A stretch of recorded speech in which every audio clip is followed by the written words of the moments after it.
இந்த வருஷம் துலாம் ராசி, துலாம் லக்னக்காரங்களுக்கு வந்து புதுசா படிக்கணும்னு இன்ட்ரெஸ்ட் வரும். லைக் ஃபாரின்ல போய் படிக்கலாமா அப்படின்னு கேட்டீங்கன்னா, இந்த தடவை அப்ளை பண்ணீங்கன்னா ஈஸியா உங்களுக்கு கிடைக்கும். அதே மாதிரி நெனச்ச மாதிரி வந்து இந்த தடவை வருமானம் வராது. சேமிப்போட வந்து இந்த வருஷம் செலவுகள் தான் வந்து அதிகமா இருக்கு.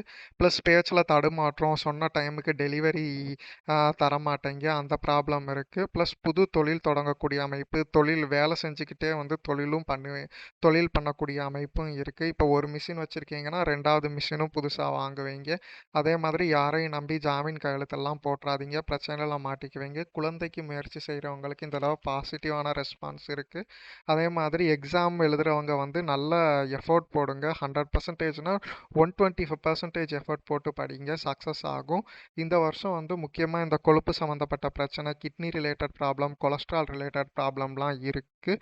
அதை பார்த்துக்கோங்க. பரிகாரம் வந்து ஃபுல் வீடியோவில் சொல்லியிருக்கேன். ஸோ அதையும் பார்த்துக்கோங்க. தேங்க்யூ.